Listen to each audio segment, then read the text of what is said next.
안녕하세요. 창조회복교회 장봉희 목사입니다. 오늘의 할 주제는 세상과 천국의 차이입니다. 성경 말씀은 마태복음 18장, 19장, 16절에서 30절까지 봉독을 하겠습니다. 어떤 사람이 주께 와서 이르되 선생님이여 내가 무슨 선한 일을 하여야 영생을 얻으리이까? 예수께서 이르시되 어찌하여 선한 일을 내게 묻느냐? 선한 이는 오직 한 분이시니라. 내가 생명에 들어가려면 계명들을 지켜라. 이르되 어느 계명이오니까? 예수께서 이르시되 살인하지 말라, 간음하지 말라, 도둑질하지 말라, 거짓 증언하지 말라, 내 부모를 공경하라, 내 이웃을 내 자신과 같이 살아가라 하신 것이니라. 그 청년이 이르되 이 모든 것을 내가 지키었사온데 아직도 무엇이 부족하나이까? 예수께서 이르시되 내가 온전하고자 할진대 가서 내 소유를 팔아 가난한 자들에게 주라. 그리하면 하늘에서 보화가 내게 있으리라. 그리고 와서 나를 따르라 하시니 그 청년이 재물이 많으므로 이 말씀을 듣고 근심하며 가니라. 예수께서 제자들에게 이르시되 내가 진실로 너희에게 이르노니 부자는 천국에 들어가기가 어려우니라. 다시 너희에게 말하노니 낙타가 발을 끼로 들어가는 것이 부자가 하나님의 나라에 들어가는 것보다 쉬우니라 하시니 제자들이 듣고 몹시 놀라 이르되 그렇다면 누가 구원을 얻을 수 있습니까? 예수께서 그들을 보시며 이르시되 사람으로는 할 수 없으나 하나님으로서는 다 하실 수 있느니라. 이에 베드로가 대답하여 이르되 보소서 우리가 모든 것을 버리고 주를 따라 싸운대 그런즉 우리가 무엇을 얻으리까? 예수께서 이르시되 내가 진실로 너희에게 이르노니 세상이 새롭게 되어 인자가 자기 영광의 보좌에 앉을 때에 나를 따르는 너희도 12보좌에 앉아 이스라엘 12지파를 심판하리라. 또 내 이름을 위하여 집이나 형제나 자매나 부모나 자식이나 전토를 벌인 자마다 여러 배를 받고 또 영생을 상속하리라. 그러나 먼저 된 자로서 나중되고 나중된 자로서 먼저 될 자가 많으니라. 장으로 본 성경백은 19장이니까 1에다 9를 더하면 10이 되죠. 10은 1에다 0을 더하면 1 되죠. 선한 이는 오직 한 분이시니라. 1에서 9 차이는 8이 됩니다. 8을 옆으로 놓으면 무한대가 되죠.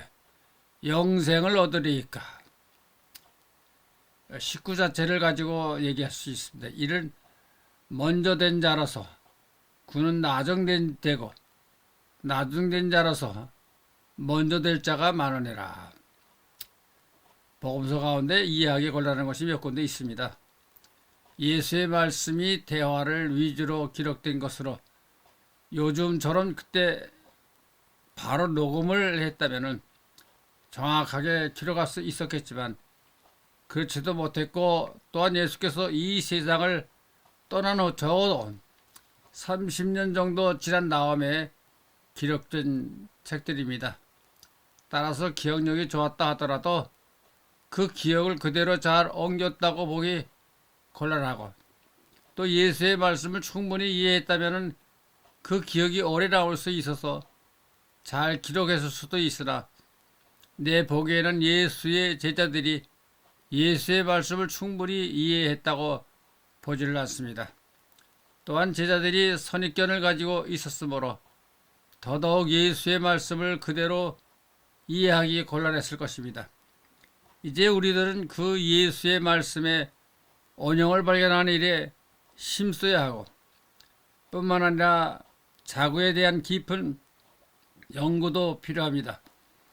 이것이 적어도 신학교와 같은 특별한 기관에 있어서 밝혀지기 전에는 일반 교회는 언제나 속아 넘어가기 마련입니다. 오늘 본문에서 보면은 돈 많은 사람이 예수께 와서 어떻게 하면 영생을 얻습니까? 그렇게 질문했어요. 여기서 영생이라는 말은 오래 산다는 뜻이지 천국을 의미하지는 않습니다. 예수께서 그 부자의 말을 듣고 계명을 지키라고 말했습니다.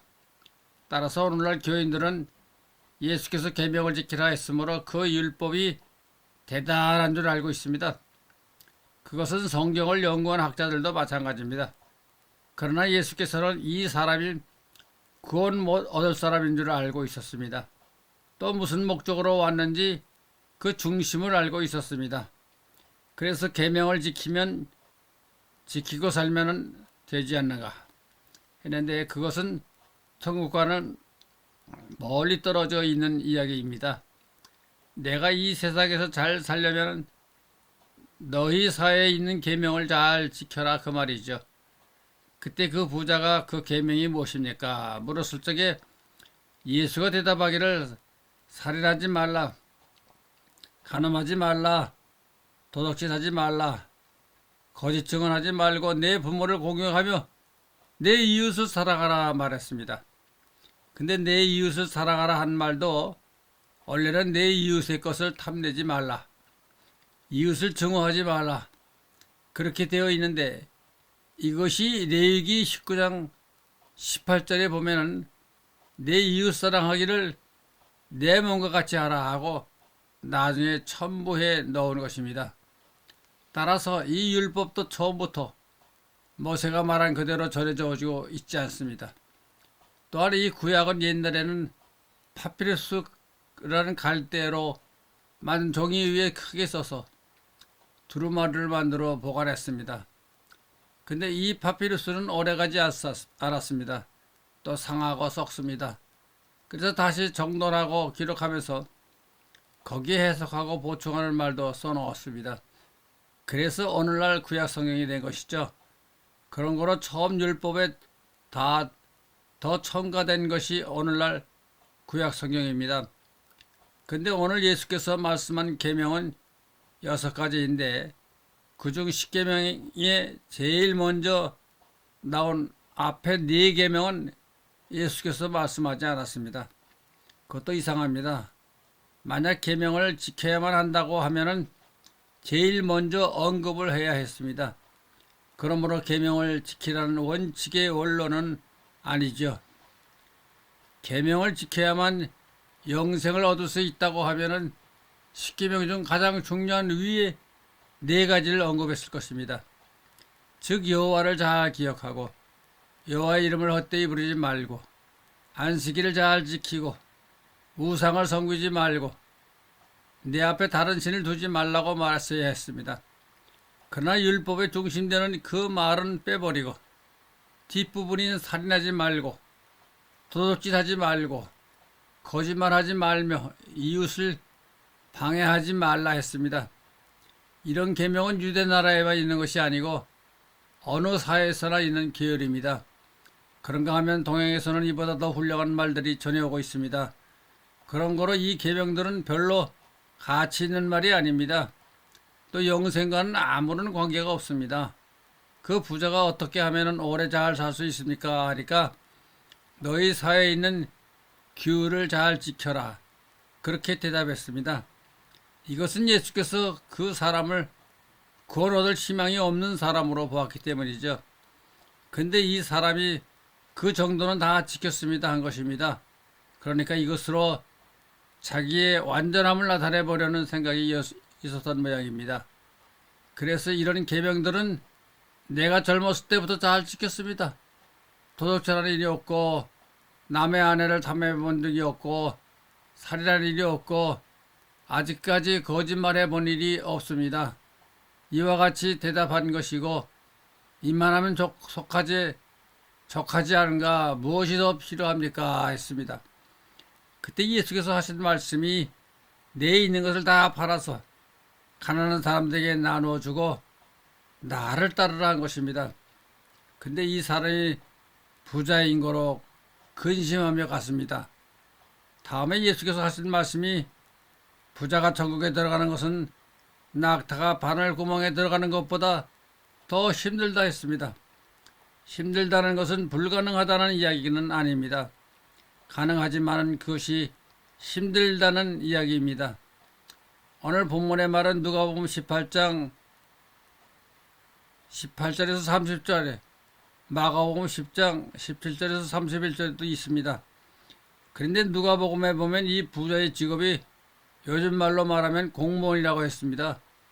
그런데 이 사람이 부자였다는 것은 공무원으로 뇌물을 받아서 부자가 되었다는 소리죠.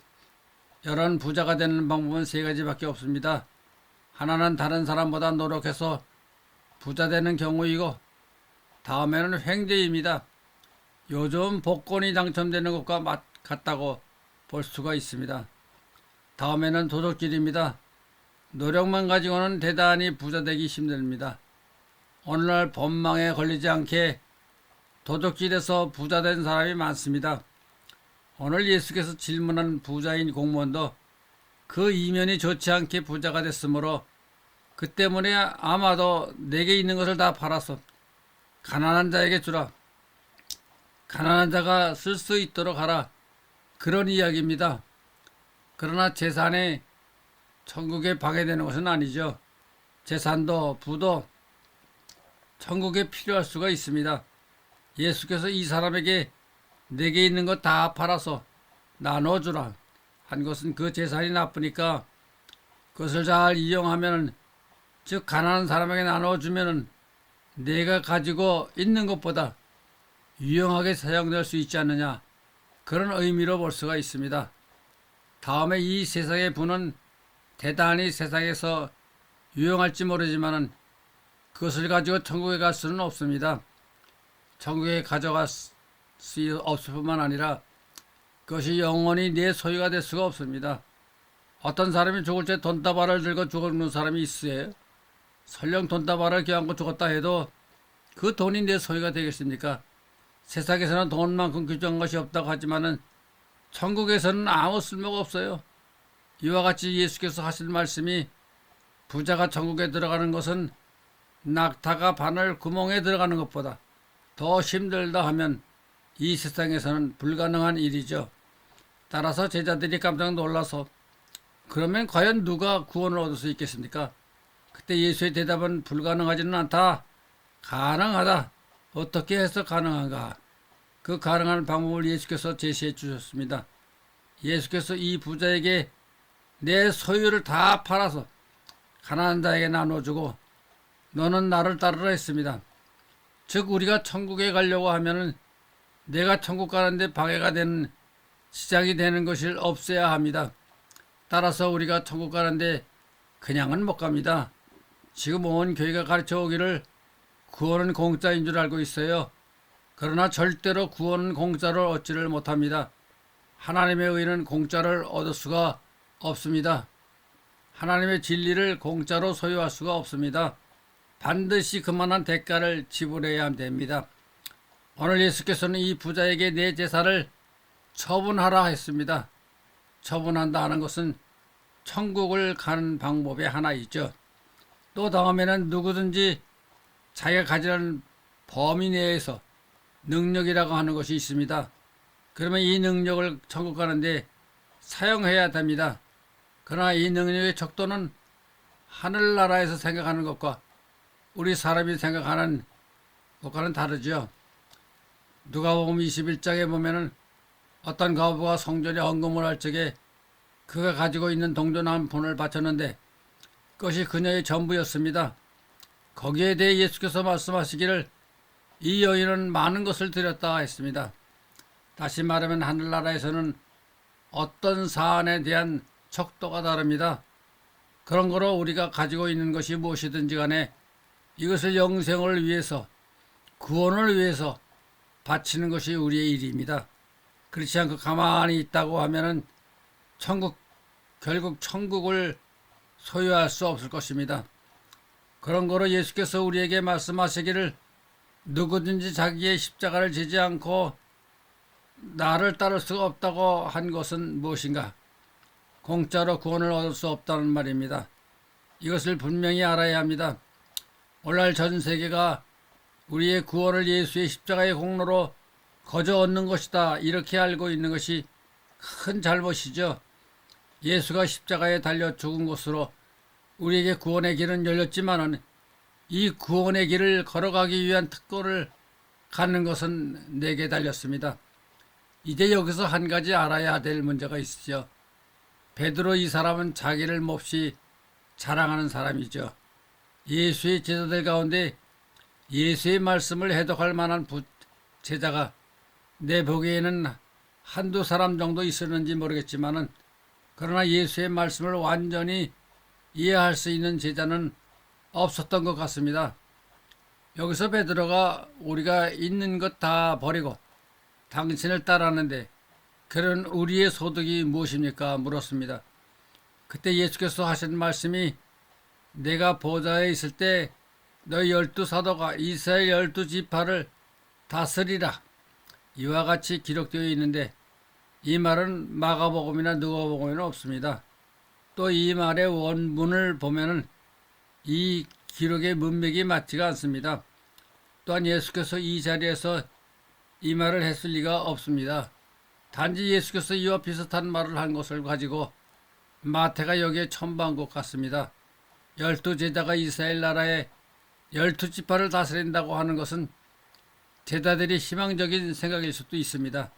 마태복음 20장, 누가복음 22장에 보면은 제자들 가운데 천국에 가서 누가 제일 큰가 하는 다툼을 한 적이 있고 또한 세베대의 아들 요한과 야고보의 어머니가 예수를 찾아와 하는 말이 장차 당신의 나라에서 내 아들 하나는 우편에 앉히고 하나는 좌편에 앉게 해달라 요구하기도 했습니다.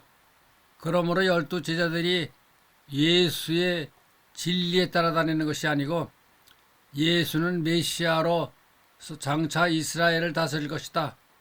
보고 예수가 이스라엘의 통치권자가 되면은 누가 그 어느 자리에 앉는가 논쟁도 있었습니다. 이런 생각을 가지고 있었으므로 예수께서 비슷한 말을 할 적에 그 말을 이와 같은 곳에 첨부해서 이용했다고 보여집니다. 예수가 제자들에게 이와 비슷한 말을 했죠. 마태복음 12장에 보면은 이스라엘을 장차 다스릴 사람은 남방의 여왕이거나 북방의 니느웨 사람들일 수 있다. 다시 말하면 이스라엘 너희 12지파만이 이스라엘을 관장하는 것이 아니라 장차 남반부에 있는 여왕이나 혹은 북쪽 야만에 있는 니느웨 사람들이 너희를 판정하리라. 그와 같은 소리를 예수께서 하신 것으로 보아 평소 이와 비슷한 말씀을 즉 너희가 말세에 이스라엘을 심판하리라. 다시 말하면 이스라엘의 죄악에 대한 즉 예수 그리스도를 십자가에 못 박혀 죽인 죄악에 대해서 재판을 하는 것은 경종을 하는 것은 여기 너희 12제자뿐 아니라 남방 여왕과 북방 니느웨 사람도 할 수 있다는 것을 평소에 말했다 보여집니다.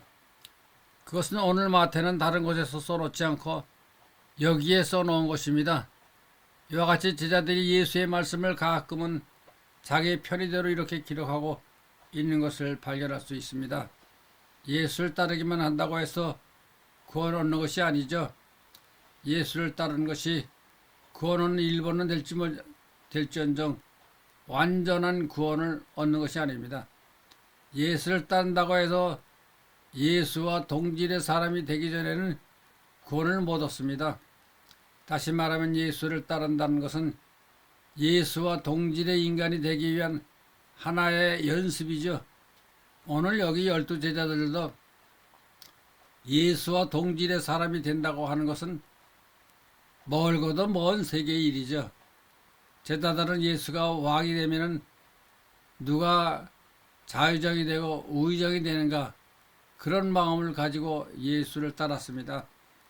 또 부모와 자식과 형제들이 천국 갈 적에 방황해야 되면 인연을 끊어라 되어 있는데 그러나 이 말이 천국 가기 위해서 부모와 인연을 끊어라 그런 말이 아니죠. 우리는 여기서 자기의 재산, 가족과의 인연을 끊더라도 예수를 따르다고 하면은 거기에서 그만큼의 아니 그보다 큰 가치를 발견해야 합니다. 오늘 돈 많은 사람의 이야기가 나오지만은 그 재산을 버리는 것이 그보다 큰 가치가 발견돼야만 그 재산을 버릴 수가 있는 것입니다. 덮어놓고 재산을 버리고 부모를 인연을 끊어라 그런 소리가 아니죠. 이 세상에서 가장 귀한 지식이 무엇인가? 예수를 발견하는 지식입니다. 우리의 학문도 재산도 다 예수를 발견하는 학문, 재산이 되어야 합니다.